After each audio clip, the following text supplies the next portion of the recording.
ರಾಧಾ ರಾಮಚಂದ್ರ ಆಕಾಶವಾಣಿ, ರಂಗಭೂಮಿ, ಬೆಳ್ಳಿತೆರೆ ಹಾಗೂ ಕಿರುತೆರೆಯ ಒಬ್ಬ ಅನುಭವಿ ಮತ್ತು ಹಿರಿಯ ಕಲಾವಿದೆ. ಶ್ರೀ ಸುಬ್ರಾವ್ ಹಾಗೂ ಶ್ರೀಮತಿ ಪಾರ್ವತಮ್ಮ ದಂಪತಿಗಳ ಹಿರಿಯ ಪುತ್ರಿ. ಸಾಕಷ್ಟು ರಂಗಭೂಮಿ ಚಟುವಟಿಕೆಗಳಲ್ಲಿ ತೊಡಗಿಸಿಕೊಂಡು ಆಕಾಶವಾಣಿ ಕಾರ್ಯಕ್ರಮಗಳನ್ನು ನಡೆಸಿಕೊಂಡು ಕೆಇಬಿಯಲ್ಲಿ ಉದ್ಯೋಗ ಮಾಡಿಕೊಂಡು ಬದುಕು ಕಟ್ಟಿಕೊಂಡವರು. 1964ರಲ್ಲಿ ಶ್ರೀ ರಾಮಚಂದ್ರ ಅವರನ್ನು ವಿವಾಹವಾದ ಇವರಿಗೆ ಇಬ್ಬರು ಗಂಡು ಮಕ್ಕಳಿದ್ದಾರೆ. ಮಾತಿನಲ್ಲಿ ಸದಾ ಸಕಾರಾತ್ಮಕತೆ, ವೃತ್ತಿಯಲ್ಲಿ ಪ್ರಾಮಾಣಿಕತೆ, ಬದುಕನ್ನ ಸದಾ ಪ್ರೀತಿಸೋ ಪೂಜಿಸೋ ಧನ್ಯತೆ. ಇವರ ಬದುಕಿನ ಕಥೆ ಈಗ ನಿಮ್ಮೆಲ್ಲರ ಜೊತೆ. ನೂರೊಂದು ನೆನಪು. ಸ್ನೇಹಿತರೆ ನಮಸ್ಕಾರ, ನಿಮ್ಮೆಲ್ಲರಿಗೂ ನಿಮ್ಮ ರಘುರಾಮ್ ಮಾಡುವ ಆತ್ಮೀಯ ನಮಸ್ಕಾರಗಳು. ಈ 101 ನೆನಪು ಹೊಸ ಸರಣಿಗೆ ಸ್ವಾಗತ, ಸುಸ್ವಾಗತ. ಇವತ್ತಿನ ನಮ್ಮ ಅತಿಥಿ ರಾಧಾ ರಾಮಚಂದ್ರ ಅಮ್ಮ ಅವರು. ನನಗೆ ತುಂಬ ಹಳೆ ಪರಿಚಯ, ಟಿ ವಿ ದಿವಸಗಳಿಂದನೂ ಪರಿಚಯ. ಒಂದು ಪ್ರಿವಿಲೇಜ್ ಏನಂತಂದರೆ, ನಾನು ನಿರ್ದೇಶನ ಮಾಡಿದ ಮಿಸ್ಸಿಂಗ್ ಬಾಯ್ ಸಿನಿಮಾದಲ್ಲಿ ಅವ್ರನ್ನ ಒಂದು ಗೌರವ ಪಾತ್ರದಲ್ಲಿ ಅಭಿನಯಿಸಿದರು. ಒಂದು ತಾಯಿ ಪಾತ್ರದಲ್ಲಿ, ಒಂದು ಹಾಡಲ್ಲಿ ಒಂದು ಚಿಕ್ಕ ಭಾಗದಲ್ಲಿ ಕಾಣಿಸ್ಕೊಂಡಿದ್ರು. ರಾಣಿಬೆನ್ನೂರು ಹತ್ರ ಶೂಟ್ ಮಾಡಿದ್ವಿ, ಹಾವೇರಿ ಹತ್ರ ಶೂಟ್ ಮಾಡಿದ್ವಿ. So wonderful memories. ಅಮ್ಮ ಅವ್ರದ್ದು ಕೆಲವು ಕಡೆ ಸಂದರ್ಶನಗಳಿದೆ, ಆದರೆ ನಾನು ಸಂದರ್ಶನ ಮಾಡಬೇಕು ಅಂತ ಹೇಳಿದಾಗ ಅಯ್ಯೋ ನಿಮಗಿಲ್ಲ ಅಂತೀನ ಅಂದ್ಬಿಟ್ಟು ಪ್ರೀತಿಯಿಂದ ಒಪ್ಕೊಂಡ್ರು. ಮೊದಲನೇದಾಗಿ ಅವರಿಗೆ ಧನ್ಯವಾದಗಳನ್ನ ತಿಳಿಸ್ತಾ, ರಾಧಾ ರಾಮಚಂದ್ರ ಅವರ ಬದುಕಿನ ಕಥೆಗೆ ನಿಮ್ಮೆಲ್ಲರಿಗೂ ಸ್ವಾಗತ. ನಿಮಗೆಲ್ಲ ಗೊತ್ತು, ಈ ಕಾರ್ಯಕ್ರಮ ಮಾಡಬೇಕಾದ್ರೆ ನಿಮ್ಮ ರಘುರಾಮ್ ಮುಖಕ್ಕೆ ಬಣ್ಣ ಹಚ್ಚಲ್ಲ, ಬಣ್ಣದ ಮಾತಾಡಲ್ಲ. ಆದರೆ ಬಣ್ಣದ ಲೋಕದ ಅಪರೂಪದ ವ್ಯಕ್ತಿಗಳನ್ನ, ಈ ರೀತಿ ಹಿರಿಯ ಕಲಾವಿದರನ್ನ ಎಲ್ಲೇ ಇರಲಿ ಹೋಗಿ ಹುಡುಗಿ ಹೆಕ್ಕಿ ಅವರ ಜೀವನದ ಕಥೆನ ನಿಮ್ಮ ಮುಂದೆ ದಾಖಲಿಸೋದು ಮರಲ್ಲ ಅಂತ ಹೇಳ್ತಾ, ಮತ್ತೊಮ್ಮೆ ಮಗದೊಮ್ಮೆ ತಮ್ಮೆಲ್ಲರಿಗೂ ಸ್ವಾಗತ, ಸುಸ್ವಾಗತ. ನೂರೊಂದು ನೆನಪು. ಸ್ನೇಹಿತರೆ, ನನ್ನ ಜೊತೆಗಿದ್ದಾರೆ ನಮ್ಮ ಪ್ರೀತಿಯ ರಾಧಾ ರಾಮಚಂದ್ರ ಅಮ್ಮ ಅವರು. ಅಮ್ಮ ನಮಸ್ಕಾರ. ನಮಸ್ಕಾರ. ಹೇಗಿದ್ದೀರಮ್ಮ?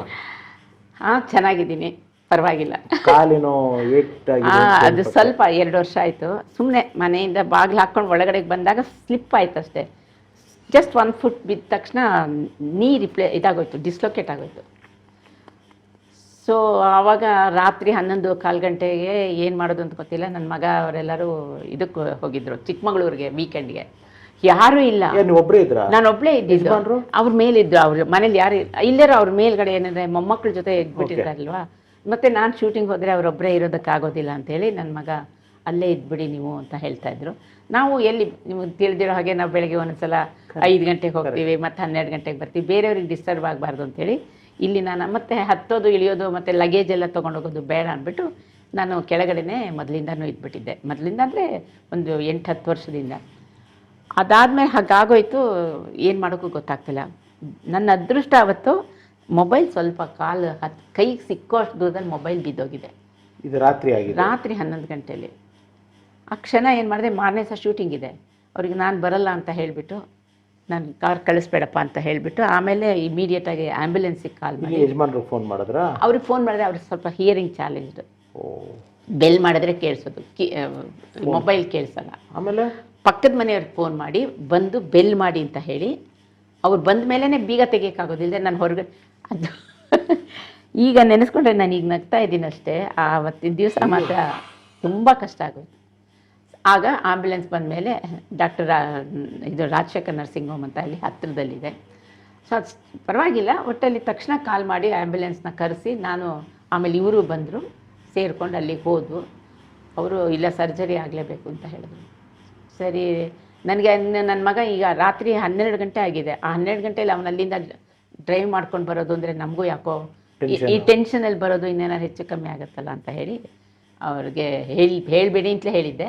ಅದು ಇವ್ರು ಯಾವಾಗ ಬೆಳಗ್ಗೆ 8 ಗಂಟೆಗೆ ಬರ್ತೀವಿ, ಸರ್ಜರಿ ಮಾಡಲೇಬೇಕು ಅದು ಅಂತ. ಸರಿ, ಆವಾಗ ಅವ್ನು ಬಂದವನು ಬೇಡ ಅಂತ ಹೇಳಿ ಅಲ್ಲಿಂದ ಇಮಿಡಿಯೇಟಾಗಿ ಅಪೋಲೋಗೆ ಶಿಫ್ಟ್ ಮಾಡಿಬಿಟ್ಟ. ಅಪೋಲೋಗೆ ಶಿಫ್ಟ್ ಮಾಡಿದ್ಮೇಲೆ ಮತ್ತೆ ಅದು 21 ಜೂನ್ ಆಗಿದ್ದು. 22 ಜೂನ್ ಸರ್ಜರಿ ಆಯಿತು. ಒಂದು 8 ಇಂಚಿನ ಪ್ಲೇಟ್ ಹಾಕಿದ್ದಾರೆ ಥೈಸಲ್ಲಿ, ಟೈಟಾನಿಯಂ ಪ್ಲೇಟು, ಮತ್ತು ಇನ್ನೊಂದು ಪ್ಲೇಟು. ಒಟ್ಟೊಂದು 1/4 kg ಅಷ್ಟು ವೆಯ್ಟ್ ಇದೆ. ರಿಕವರಿಗೆ ಎಷ್ಟು ಟೈಮ್ ಹಿಡಿತು? ಅಯ್ಯೋ, ಯಾಕೆಂತಂದರೆ ಜನರಲಿ ಸ್ವಲ್ಪ ಏಜ್ ಚಿಕ್ಕದಾಗಿದ್ದಾಗ ರಿಕವರಿ ಬೇಗ ಅಂತ, ಸ್ವಲ್ಪ ನಮಗೆ ಏಜ್ ಆದಾಗ ಅದು ರಿಕವರಿ ಟೈಮು ಪ್ರೋಸೆಸ್ ಜಾಸ್ತಿ ಅಂತ ಹೇಳ್ತಾರೆ. ಅದೊಂದು ನಮ್ಮದು ಬಾಡಿನ ಒಂದು ಅಕ್ಸೆಪ್ಟ್ ಮಾಡೋ ಥರ ಇರಬೇಕಲ್ವಾ. ಮತ್ತು ಇದೆಲ್ಲ ಆಗೋಗ್ಬಿಟ್ಮೇಲೆ ತುಂಬ ಕಷ್ಟಪಟ್ಟೆ. ಒಂದು ಸುಮಾರು 8 ತಿಂಗಳ ಕಾಲ ಐ ವಾಸ್ ಆನ್ ಬೆಡ್. 8 ತಿಂಗಳು ತೊಗೊಳ್ತದ್ದು. ಅದಾದಮೇಲೆ ಸ್ವಲ್ಪ ಮಟ್ಟಿಗೆ ವಾಕರ್ ಇಟ್ಕೊಂಡು ಅದನ್ನು ಮಾಡ್ಕೊಂಡು ಹೇಗೋ ನಡ್ಕೊಂಡು ಹೋಗ್ತಾಯಿದ್ದೆ. ಆದರೂ ಸ್ವಲ್ಪ ಬೆಂಡ್ ಮಾಡೋದು ಅವೆಲ್ಲ ಕಷ್ಟ ಇತ್ತು. ಸ್ವಲ್ಪ ರಿಕವರ್ ಆದೆ ಅಂತ ಅಂದ್ಕೊಂಡಿದ್ದೆ. ಆಮೇಲೆ ಯಾಕೋ ಆ ಪ್ಲೇಟಿಂದು ತುಂಬ ತೊಂದರೆ ಕೊಡ್ತಾಯಿತ್ತು. ಅದು ಹೆಚ್ಚು ಕಮ್ಮಿ 18 ಮಂತ್ಸ್ ಆಗೋಗಿತ್ತು. ಕೆಲವರು ಹೇಳಿದ್ರು ಪ್ಲೇಟ್ ತೆಗೆಸ್ಬಿಡಿ ಅಂತ. ನನಗೂ ಆ ಪ್ಲೇಟ್ ವೆಯ್ಟೇ ತೊಗೊಳಕ್ಕಾಗ್ತಾ ಇರಲಿಲ್ಲ. So once again I underwent surgery 20ನೇ ತಾರೀಕು ಫೆಬ್ರವರಿನಲ್ಲಿ. ಈ ನೀರು ರಿಪ್ಲೇಸ್ ಮಾಡಿ ಪ್ಲೇಟ್ ರಿಮೂವ್ ಮಾಡಿದೆ. ಬಟ್ ಅವ್ರಿಗೂ ಸ್ವಲ್ಪ ಭಯ ಇತ್ತು. ಯಾಕೆಂದರೆ ಆ ಪ್ಲೇಟು ಹೆಚ್ಚು ಕಮ್ಮಿ 3 ಇಂಚ್ ಸ್ಕ್ರೂ ಹಾಕಿದ್ದಾರೆ ಎಲ್ಲ. ಸೊ ಈ ಪೋಸ್ಟ್ ರಿಕವರಿ ಆಮೇಲೆ ಇವಾಗ ಫೆಬ್ರವರಿ 24th ಏನೋ 20th ಇವಾಗ ತೆಗೆದ ಮೇಲೆ ಹೇಗಿದೆ? ತೆಗೆದ ಮೇಲೆ ಅದು ಒಂದು ತಿಂಗಳು ತಗೊಳ್ತು. ಓಕೆ. 1 ತಿಂಗಳ ಮೇಲೆ ಸ್ವಲ್ಪ ವಾಕರ್ ಇಟ್ಕೊಂಡು ನಡೆಯೋದಕ್ಕೆ ಹೇಳಿದರು. ಹೆಚ್ಚೊತ್ತು ನಿಂತ್ಕೊಳ್ಳೋಕ್ಕಾಗ್ತಾ ಇರಲಿಲ್ಲ, ಕೂತ್ಕೊಳ್ಳೋಕ್ಕೂ ಆಗ್ತಾ ಇರಲಿಲ್ಲ. ಸ್ವಲ್ಪ ಎಕ್ಸಸೈಸಸ್ಸು ಒಂದು ಏಜು, ಇನ್ನೊಂದು ಎಕ್ಸಸೈಸ್ ಮಾಡಬೇಕಾದಾಗ ತುಂಬ ಪೇಯ್ನ್ ಆಗುತ್ತಲ್ಲ. ಫಿಸಿಯೋಥೆರಪಿ ಸಜೆಸ್ಟ್ ಮಾಡಿದ್ರು. ಫಿಸಿಯೋಥೆರಪಿಗೆ ಅದು ಏನಾಗಿತ್ತು ಅಂದರೆ ಅದಕ್ಕೆ ಪ್ಯಾಸಿವ್ ಬೇಕಾಗಿರಲಿಲ್ಲ. ಅಂದರೆ ತುಂಬ ಬಲವಂತವಾಗಿ ಮಾಡೋ, ಬರೀ ನೀ ರಿಪ್ಲೇಸ್ಮೆಂಟ್ಗಾದರೆ ಪ್ರಾಬ್ಲಮ್ ಇಲ್ಲ. ನಂದು ಥೈಸಲ್ಲಿ ಆ ಮಸಲ್ ಓಪನ್ ಮಾಡಿ ಪ್ಲೇಟ್ ತೆಗೆದಿದ್ರಲ್ಲ, ಅದರೊಳಗೆಲ್ಲ ಆ ಸ್ಕ್ರೂ ಹಾಕಿದ ಹೋಲ್ಗಳೆಲ್ಲ ಇರುತ್ತೆ. ಅದು ಆ ಹೋಲ್ಗಳಿಗೆ ಏನಾದ್ರು ಮತ್ತೆ ಇದಾಯಿತು ಅಂತಂದರೆ ಕಷ್ಟ ಆಗುತ್ತೆ ಅಂತೇಳಿ ಪ್ಯಾಸಿವ್, ಅಂದರೆ ಬಲವಂತವಾಗಿ ಮಾಡೋವಂಥ ಎಕ್ಸಸೈಸ್ ಬೇಡ ಅಂತ ಹೇಳಿ ಸಿಂಪಲ್ ಎಕ್ಸಸೈಸ್ ಮಾಡಿ ಅಂತಂದವರು. ಅದು ಮಾಡಬೇಕಾದ್ರೂ ಕಷ್ಟ. ನೀ ಬೆಂಡ್ ಮಾಡಬೇಕು. ಅದು ಬೆಂಡ್ ಮಾಡಬೇಕಾದಾಗ ಸ್ವಲ್ಪ ಎಷ್ಟು ದಿವಸ ಅಂತ ಇನ್ನು ಈ ಥರ ರೆಸ್ಟು ಅಥವಾ ಈ ಥರ? ಅದು ಅವ್ರು ಹೇಳ್ತಾರೆ ಅಟ್ಲೀಸ್ಟ್ ಒಂದು 2 to 3 months. ಫೆಬ್ರವರಿ ಅಂದರೆ ಮಾರ್ಚ್, ಏಪ್ರಿಲ್, ಮೇ, ಇನ್ನೊಂದು ತಿಂಗಳು ಮೇ ಅಂತ ಏನು ಹೀಗೆ ಮ್ಯಾನೇಜ್ ಮಾಡ್ತಾ ಇದ್ದೀನಿ. Okay. But you are a very positive person ಅಮ್ಮ. ನಿಮ್ಮ ಹತ್ರ ಒಂದು ನೋವು ಕೊರಗು ಅದಕ್ಕೆ ನಾನು ನೋಡ್ದಂಗೆ ನಿಮ್ಮ ಹತ್ರ ಅವೆಲ್ಲ ಇಲ್ವಲ್ಲ, ಎಲ್ಲವೂ ನೀವು you want expect anything, you just accept everything. ನನಗೇನಿಸುತ್ತೆ ಅಂತಂದರೆ, ಈಗ ನಮ್ಮ ನೋವನ್ನ ಯಾರೂ ಶೇರ್ ಮಾಡೋಕ್ಕಾಗಲ್ಲ ಪಾಪ. ಸುಮ್ಮನೆ ಹೇಳ್ಕೊಂಡು ನಾನು ಮನಸ್ಸನ್ನ ಕೆಡಿಸ್ಕೊಂಡು ಅವ್ರ ಮನಸ್ಸು ಕೆಡಿಸ್ಕೊಳ್ಳೋ ಬದಲು ಧೈರ್ಯವಾಗಿ ಬಂದಿದೆ, ಅದನ್ನು ಹೇಗೆ ಬಂದಿದ್ದನ್ನು ನಾವು ಎದುರಿಸಲೇಬೇಕು, ಮಾಡೋಣ ಅಂಥೇಳಿ. ವಯಸ್ಸು ಅದು ನಂಬರ್ ಅಷ್ಟೇ, ಬಟ್ ನಿಮ್ಮ ವಾಯ್ಸು, ನಿಮ್ಮ ಮನಸ್ಸು ಎಲ್ಲ ಇನ್ನೂ ಟೆಂಡರು. ನಿಮ್ಮ ವಾಯ್ಸ್ ಕೇಳಿದ್ರೆ ವೆರಿ ವೆರಿ ಟೆಂಡರಸ್ ವಾಯ್ಸ್ ನಿಮ್ಮದು. ಹಾಗೆ ಹೇಳ್ತಾರೆ, ಬಟ್ ನನಗೂ ಹಾಗೆ ಅನ್ಸುತ್ತೆ. ಬಟ್ ಗೊತ್ತಿಲ್ಲ, ಬದಲಾಯಿಸ್ಕೊಳ್ಳೋಕ್ಕೂ ಆಗ್ತಾ ಇಲ್ಲ ನನಗೆ. ನನ್ನ ವಯಸ್ಸಿಗೆ ವಾಯ್ಸ್ನ ಬದಲಾಯಿಸದೇ ವ್ಯತ್ಯಾಸ ಕಾಣಿಸ್ತಿರೋದೇನು ಗೊತ್ತಾ? ಸ್ವಲ್ಪ ಸಣ್ಣ ಆಗಿದ್ರ ನೀವು. ಸಣ್ಣ. ಎರಡನೇದು ಕೂದಲಿಗೆ ಡೈ ಹಾಕಿಲ್ಲ. ಅದು ಬಿಟ್ಟೆ ಯಾಕೆ ಯಾಕೆ ಅಂತಂದ್ರೆ ಆ ವಯಸ್ಸಿನ ಪಾತ್ರಕ್ಕೆ ಅಟ್ಲೀಸ್ಟ್ ಇದೊಂದು ಸ್ವಲ್ಪ ನ್ಯಾಚುರಲ್ ಆಗಿರುತ್ತೆ. ಕರೆಕ್ಟ್. ಇಲ್ಲ, ಚೆನ್ನಾಗಿ ಕಾಣುತ್ತೆ, ನಿಮಗೆ ಲಕ್ಷಣವಾಗಿ ಕಾಣ್ತೀರಾ. ಅದು ಬಿಟ್ಬಿಟ್ಟು ಡೈ ಮಾಡಿದಾಗ ಸ್ಕಿನ್ಗೂ ಎಫೆಕ್ಟ್, ಹೇರ್ ಕಲರ್ಗೂ ಮ್ಯಾಚ್ ಆಗೋದಿಲ್ಲ. ಆವಾಗ ಪಾತ್ರಗಳು ಮಾಡಿದಾಗ ಒಂಥರ ಏನೋ ಆರ್ಟಿಫಿಷಿಯಲ್. ನನ್ಗೆ ಮೊದಲಿಂದ ಈ ಥರ ಸಹಜತೆ ಇರಬೇಕು. ನೀವು ರಂಗಭೂಮಿಯವರಲ್ವಮ್ಮ? ಅದೇ ಸೊ ಅದೇ ನಿಮಗೆ ಮೂಲನೇ ಹಂಗೆ. ಖಂಡಿತ. ಸೊ ಅಪ್ಪ ಅಮ್ಮ, ಅಪ್ಪನ ಹೆಸರೇನಮ್ಮ? ಅಪ್ಪನ ಹೆಸರು? ನಮ್ಮ ತಂದೆ ಸುಬ್ರಾವ್ ಅಂತ ಹೇಳ್ಬಿಟ್ಟು, ಅವರು KEB-ನಲ್ಲಿದ್ದರು. ನಮ್ಮ ತಾಯಿ ಪಾರ್ವತಮ್ಮ ಅಂತ ಹೇಳಿ. ಓಕೆ. ಎಷ್ಟು ಜನ ನೀವು ಅಕ್ಕ ತಂಗಿರೋ? ನಾವು 5 ಜನ ಅಕ್ಕ ತಂಗಿರು, 2 ಬ್ರದರ್ಸ್. ಇಬ್ಬರು ಬ್ರದರ್ಸ್. ನೀವು ದೊಡ್ಡವರ? ನಾನೇ ದೊಡ್ಡವಳು. ಮೈಸೂರು, ನಮ್ಮೂರಿನವ್ರು ನೀವು. ಹೇಗಿತ್ತಮ್ಮ ಮೈಸೂರಿನ ನಿಮ್ಮ ಬಾಲ್ಯ? ಎಲ್ಲಿ ಓದಿದ್ದು ತಾವು? ಆಕ್ಚುಲಿ ನಮ್ಮ ತಂದೆ ಟ್ರಾನ್ಸ್ಫರಬಲ್ ಜಾಬ್ ಅಲ್ಲ. ಹೌದು, ನೀವು ತುಂಬಾ ದೊಡ್ಡಬಳ್ಳಾಪುರ ಎಲ್ಲ ಕಡೆ ಓಡಾಡಿದ್ರ ಅಂತ ಕೇಳ್ಪಟ್ಟೆ. ದೊಡ್ಡಬಳ್ಳಾಪುರ, ಚಿಕ್ಕಬಳ್ಳಾಪುರ, ಸಿರಾ ತನಕ ಹೋಗಿದ್ದು. ಸಿರಾ ಆದ್ಮೇಲೆ ಮೈಸೂರಿಗೆ ಬಂದ್ವು. ಸೊ ಆ ಮೈಸೂರು ಅಲ್ಲಿವರೆಗೂ ಒಂಥರ ಹೋಗಿ ಬಂದು ಮಾಡ್ತಾಯಿದ್ದು. ನಮ್ಮ ತಂದೆ ಅಣ್ಣ ಅವರೆಲ್ಲ ಅಲ್ಲೇ ಇದ್ದಿದ್ದರಿಂದ ಹೋಗಿ ಬಂದು ಮಾಡ್ತಾಯಿದ್ದು. ಆ ಮೈಸೂರು ಹೆಂಗಿತ್ತು ಅಂತಂದರೆ ಒಂದು ಒಳ್ಳೆ, ಈಗಿನ ಮೈಸೂರಿಗೂ ಆಗಿನ ಮೈಸೂರಿಗೂ ಕಂಪೇರ್ ಮಾಡೋಕ್ಕಾಗೋದಿಲ್ಲ. ಯಾಕೆಂದರೆ ಅಷ್ಟು ಜನ ಆಯಿತು. ಚಾಮುಂಡಿ ಬೆಟ್ಟ 1 ಕಿಲೋಮೀಟ್ರ್ ಹೋದರೆ ಚಾಮುಂಡಿ ಬೆಟ್ಟಕ್ಕೆ ಹತ್ತೋದು. ನಾವೆಲ್ಲ ಚಿಕ್ಕ ಹುಡುಗರಾಗಿದ್ದಾಗ ಏನು ಮಾಡೋವು ಅಂತಂದರೆ ಕಾಂಪಿಟೇಷನ್ನು. ಇಲ್ಲಿ ಬೆಟ್ಟದ ಬುಡದಿಂದ ಶುರು ಮಾಡಿದ್ರೆ ಮೇಲ್ ತನಕ ಒಂದೇ ಉಸಿರಲ್ಲಿ ಹತ್ಕೊಂಡು ಹೋಗೋದು. ಎಷ್ಟು ಹಬ್ಬ ಅಂದರೆ 20-25 ನಿಮಿಷದಲ್ಲಿ ಹೋಗಿ ಮೇಲೆ ಹೋಗಿ ಅಲ್ಲಿ ಇದಿರ್ತಿತ್ತು, ಕಾಂಪೌಂಡ್ ಥರ ಹಾಕಿದ್ರು ಬೆಟ್ಟದಲ್ಲಿ, ಉಸಿರು ಹತ್ಕೊಳ್ಳೋದು. ಈಗ ನೆನೆಸ್ಕೊಂಡ್ರೆ ಈ 1 ಮೆಟ್ಲು ಹತ್ತಕ್ಕಾಗಲ್ಲ. ವಯೋಸಹಜ ಅದೆಲ್ಲ. ವಯೋಸಹಜನೂ ಒಂದು ಅಲ್ಲ. ಇರೋರಿದ್ದಾರೆ ಪಾಪ, 90-95 ವರ್ಷದಲ್ಲೂ ಆಕ್ಟಿವ್ ಆಗಿರೋರಿದ್ದಾರೆ. 30 ವರ್ಷಕ್ಕೆ ಬಿದ್ದಿದ್ದು ಇದೆಲ್ಲ ಆಗಿಲ್ಲ. ಇಲ್ಲಾಂದ್ರೆ ನೀವು ಹಂಗೆ. ಯಾಕೆಂತಂದ್ರೆ ನನಗೆ ಚೆನ್ನಾಗಿ ಜ್ಞಾಪಕ ಇದೆ, ನನ್ನ ಮಿಸ್ಸಿಂಗ್ ಬಾಯ್ ಅಲ್ಲಿ ಸ್ನೇಹಿತರೆ, ಅಲ್ಲಿ ಒಬ್ಬ ಮಗನಿಗೆ ಫಿಸಿಕಲಿ ಹ್ಯಾಂಡಿಕ್ಯಾಪ್ ಮಗನಿಗೆ ಒಂದು ತಾಯಿ ನೋಡ್ಕೊಳ್ಳೋ ಅಂತ ಒಂದು ಸನ್ನಿವೇಶ. ಒಂದು ಹಂಡೆ ನೀರು ಕಾಯಿಸಿ ಸ್ನಾನ ಮಾಡಿ ಬಗ್ಗಿ ಎಲ್ಲ ಮಾಡುವಂಥ ಒಂದು ದೃಶ್ಯ. ಕೂರಕ್ಕಾಗತ್ತಮ್ಮ? ಸ್ವಲ್ಪ ಕುಕ್ಕರ್ಗಳಲ್ಲಿ ಶಿ ವಾಸ್ ಸೋ ಆ್ಯಕ್ಟಿವ್.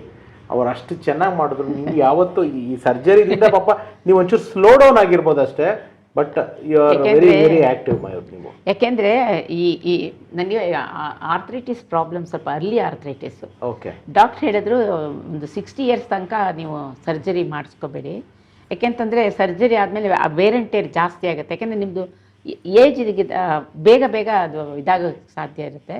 ಅದರಿಂದ 60 ಇಯರ್ಸ್ ಆದಮೇಲೆ ಮಾಡಿಕೊಂಡ್ರೆ ನಿಮ್ಮದು ಸ್ಲೋ ಆಗಿರುತ್ತೆ ಅಷ್ಟೊತ್ತಿಗೆ ನಿಮ್ಮ ರೆಗ್ಯುಲರ್ ಡ್ಯೂಟೀಸು ಅಂದರು.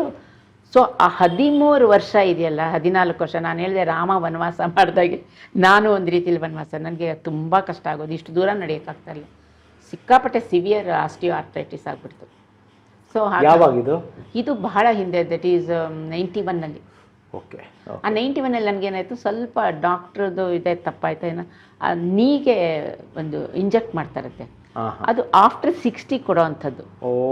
ಕೆಲವು ಟೈಮ್ನಲ್ಲಿ ಯಾರ್ದೋ ತಪ್ಪಿಗೆ ನಾವು ಬಲಿಪಶು ಆಗುತ್ತೆ. ಅದು ಕೊಟ್ಬಿಟ್ಟ ಮೇಲೆ ನಿಮಗೆ ಏನು ಮೆಡಿಸನ್ ಅದಕ್ಕೆ ವರ್ಕ್ ಮಾಡಲ್ಲ.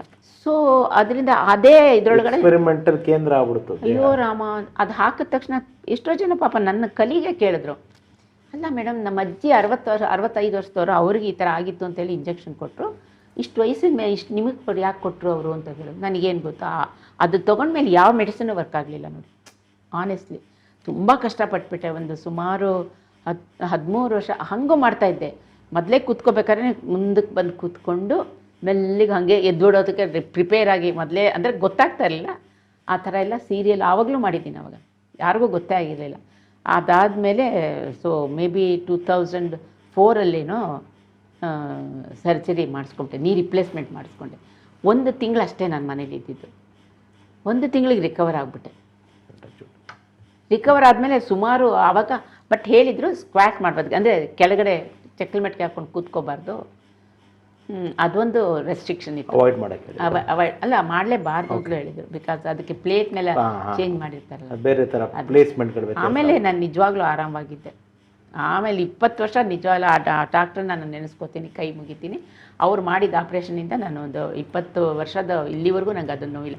ಈಗ ಈ ಕಾಲಿಂದ ಆದಮೇಲೆ ಆ ಕಾಲು ನೋವು ಬರ್ತಾಯಿದೆ. ಅಯ್ಯೋ. ಆದರೂ ಯಜಮಾನ ಸೀರಿಯಲ್ಲಿಗೆ ಕರೆದ್ರು, ನಾನೆಲ್ಲೋ 1 ದಿವಸ 2 ದಿವಸಕ್ಕೆ ಅಂತ ಅಂದ್ಕೊಂಡು ಕಂಟಿನ್ಯೂಟಿ ಕ್ಯಾರೆಕ್ಟರ್ ಮಾಡಬೇಕಾದ್ರೆ ಕಷ್ಟ ಆಗುತ್ತೆ. ಅದು ಬೇಗ ಅದು ಹೇಳೋಕ್ಕಾಗೋದಿಲ್ಲ. ಒಂದು ಪಾತ್ರ ಒಪ್ಕೊಂಡ್ಮೇಲೆ ಆ ಪಾತ್ರಕ್ಕೆ ತಕ್ಕಂತೆ ನಾವು ಮಾಡಲೇಬೇಕಾಗತ್ತೆ. ಆ ಥರ ಯೋಚನೆ ಮಾಡಿದಾಗ ಕಡೆಗೆ ನೋಡೋಣ ಅಂತ ಹೇಳಿದ್ರೆ ಅದು ಮುಂದೆ ಬರೋವಂಥ ಪಾತ್ರ, ಅದು ಮನೆಗೆ ಹಿಡಿ ಕಂಟಿನ್ಯೂಟಿ ಪಾತ್ರ ಆಯಿತು. ಸೊ ಒಪ್ಕೊಂಬಿಟ್ಮೇಲೆ ನನಗೂ ಒಂದು ಬೇಕಾಗಿತ್ತು, ಹೊರಗಡೆ ಹೋಗೋದು ಬೇಕಾಗಿತ್ತು. ಯಾಕೆಂದರೆ ಈ ಸರ್ಜರಿ ಆದಮೇಲೆ ನಾನು ಹೊರಗಡೆ ಹೊರಟಿದ್ದೆ ಅದು ಸೀರಿಯಲ್ಗೆ. ಸರಿ, ಅದನ್ನು ಮಾಡ್ಕೊಂಡು ಬಂದೆ. ಹೇಗೆ ತುಂಬ ಅಂದರೆ ನನಗೆ ಇಂಡಸ್ಟ್ರಿಯಲ್ಲಿ ಅದೊಂದು ಹೇಳ್ತೀನಿ, ನನ್ನ ಅದೃಷ್ಟನೋ ಅಥವಾ ನಿಜವಾಗ್ಲೂ ನಾವು ನಡ್ಕೊಳ್ಳೋ ರೀತಿ ಮೇಲೂ ಹೋಗುತ್ತೆ. ಎಷ್ಟು ಸಹಾಯ ಮಾಡ್ತಾಯಿದ್ರು ಅಂತಂದರೆ, ಕೈ ಹಿಡ್ಕೊಂಡು ಅಮ್ಮ ನಿಂತ್ಕೊಳ್ಳಿ ಅಂತೇಳಿ ಕೈ ಹಿಡ್ಕೊಂಡೇ ಕರ್ಕೊಂಡು ಹೋಗೋರು, ಕೂರಿಸೋರು. ತುಂಬ ಸಿಕ್ಕಾಪಟ್ಟೆ ಕೋಆಪ್ರೇಷನ್ ಇತ್ತು. ನಂಗೆ ಅದರಿಂದ ಮಾಡ್ತಾಯಿದ್ದ ಕಷ್ಟ ಗೊತ್ತಾಗ್ತಾ ಇಲ್ಲ. ನನ್ನದೇ ಸ್ವಲ್ಪ ಬೇಗ ಕಳಿಸ್ಕೊಟ್ಬಿಡಿ ಅದೆಲ್ಲ ತುಂಬ ಹೆಲ್ಪ್ ಮಾಡಿದ್ರು. ಅದಾಗಿತ್ತು. ಆವಾಗಲೇ ಇದು ಜಾಸ್ತಿ ಆಯ್ತಲ್ಲ, ನೋವು ತಡ್ಕೊಳಕ್ಕಾಗಲಿಲ್ಲ. ಆಮೇಲೆ ಹೇಳಿಬಿಟ್ಟು, ಇಲ್ಲ ಈ ಥರ ನಾನು ಮಾಡಿಸ್ಕೊಳ್ಳೋಣ ಅಂತ ಇದ್ದೀನಿ, ಅಲ್ಲಿವರೆಗೂ ನೀವು ಶೂಟ್ ಮಾಡ್ಕೊಳ್ಳೋದ ಮಾಡಿ, ಇಲ್ಲ ರಿಪ್ಲೇಸ್ ಮಾಡ್ಕೊಳ್ಳಿ, ಹೇಗಾರು ಮಾಡಿ. ಲಕ್ಷ್ಮೀ ನಿವಾಸ ಮಾಡಿದಾಗ ಇಲ್ಲ ರಿಪ್ಲೇಸ್ ಮಾಡಲ್ಲ ಅಂದರು. ಅಮ್ಮ ನೀವೇ ಬಂದು ಮಾಡಲಿ, ಬೇರೆ ಮಾಡೋದು ಬೇಡ ಅಂತಂದ್ಬಿಟ್ಟು ಅಂತ. ಸೊ ಹಾಗಾಗಿ ಇದೆಲ್ಲ ಸರ್ಜರಿ ಆಯ್ತಲ್ಲ ಅವಾಗ, ಅದು ಅನ್ಎಕ್ಸ್ಪೆಕ್ಟೆಡ್ ಸರ್ಜರಿ. ನಾನು ಯಾಕೆಂದರೆ ಇದು ಜಾನಕಿ ಸಂಸಾರ ಮಾಡ್ತಾಯಿದ್ದೆ. ಹಿಂದಿನ ದಿವಸ ಅದೇ ಶೂಟಿಂಗ್ ಮುಗಿಸ್ಕೊಂಡು ಬಂದಿರೋದು. ನಾನು ರಾತ್ರಿ ಬಂದಿದ್ದೀನಿ, ಬೆಳಗ್ಗೆ ಹೀಗಾಗಿದೆ. ಅವ್ರಿಗೆ ಹೇಳಿಬಿಟ್ಟೆ, ಬಿಕಾಸ್ ಅವ್ರದ್ದು ಎಮರ್ಜೆನ್ಸಿ ಇತ್ತು, ಪಾತ್ರ ಮಾಡಬೇಕಾಯ್ತು. ಅವ್ರು ಮಾಡಿದ್ರು, ಬಟ್ ಅದು ಬೇಗ ಮುಗಿದೋಯ್ತು. ಲಕ್ಷ್ಮೀ ನಿವಾಸ ಹಾಗಾಗಲಿಲ್ಲ. ಸರಿ ಬೇಡ ಚೇಂಜ್ ಮಾಡೋದು ಅಂಥೇಳಿ ಅವರ ಪಾತ್ರನ ಕಾಶಿಗೆ ಕಳಿಸ್ಬಿಟ್ಟು ಹಾಗೇ ಕಂಟಿನ್ಯೂ ಮಾಡಿಬಿಟ್ರು. ಕಂಟಿನ್ಯೂ ಮಾಡಿದ್ಮೇಲೆ ಸರಿ, ಆವಾಗ ನನಗೆ ಹೇಳಿದೆ, ನೋಡಪ್ಪ ಚಾನಲ್ಲು ನೀವು ಒಪ್ಕೊಳ್ಳೋದಾದರೆ ಪ್ರೊಡ್ಯೂಸರ್ಗೂ ಹೇಳಿಬಿಟ್ಟು, ಈಗ ನಾನು ನಡಿತೀನಿ, ಕೂತ್ಕೋತೀನಿ, ನಿಂತ್ಕೋತೀನಿ. ಬಟ್ ಏನಂದರೆ ತುಂಬ ವಾಕ್ ಮಾಡೋದು, ಜಾಸ್ತಿ ವಾಕ್ ಮಾಡೋದೆಲ್ಲ ಬೇರೆಯವ್ರ ಥರ ಮಾಡೋಕ್ಕಾಗಲ್ಲ. ಇಷ್ಟು ಮಾಡ್ತೀನಿ, ನೀವು ಬಂದು ಮಾಡಿ ಅಂದರೆ ಮಾಡ್ತೀನಿ ಅಂತ ಹೇಳಿದೆ. ಆಗ ಸರಿ ಇಲ್ಲ ಬಂದು ಇಮಿಡಿಯೇಟಾಗಿ ಮತ್ತು ಅವನನ್ನು ಕಂಟಿನ್ಯೂ ಮಾಡಿ ಕಾಶಿಯಿಂದ ವಾಪಸ್ ಬಂದ್ರಿ. ಕಾಶಿಯಿಂದ ಅಲ್ಲಿ ಸ್ವಲ್ಪ ಎಲ್ಲೋ ಎಡವಟ್ಟಾಯಿತು, ಯಾರನ್ನೋ ರಿಪ್ಲೇಸ್ ಮಾಡಿಬಿಟ್ಟಿದ್ದಾರೆ. ಯಾಕೆಂದರೆ ಚಾನಲ್ ಹೇಳಿದ್ದು ಈ ಬಂಚು ಇದು ಹೊರಟೋಗಿದೆ, ಅದಾದಮೇಲೆ ನೆಕ್ಸ್ಟ್ ಎಂಟ್ರಿ ಕೊಟ್ಬಿಡ್ತೀವಿ ಅಂತ. ಅವ್ರು ಎಂಟ್ರಿ ಕೊಟ್ಟ ತಕ್ಷಣ ನಮ್ಮ ಪ್ರೊಡ್ಯೂಸರ್ ಒಬ್ಬರು ಪಾಪ ಅದೇನು ಅರ್ಜೆಂಟ್ ಇತ್ತೋ ಏನೋ, ಇಲ್ಲ ಅವರು ಬಿದ್ದುಬಿಟ್ರೆ ನಾವೇನು ಮಾಡೋದು ಅವಾಗ ನನಗೆ ತೊಂದರೆ ಆಗುತ್ತೆ ಅಂತ ಹೇಳ್ಬಿಟ್ಟು ಅವ್ರು ಬೇರೆಯವ್ರನ್ನ ಪಾತ್ರಕ್ಕೆ ಹಾಕ್ಕೊಂಬಿಟ್ರು. ಬೇರೆಯವ್ರ ಪಾತ್ರನ ಜನನೂ ಇಷ್ಟಪಡಲಿಲ್ಲ.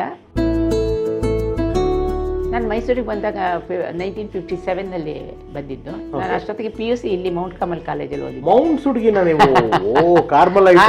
ಆ ಕಾರ್ಮಲೈಟು ಈ ಕಾರ್ಮಲೈಟು ಒಂದು ಹೋಲಿಕೆ ಮಾಡೋಕ್ಕೆ ಸಾಧ್ಯ. ಓಕೆ.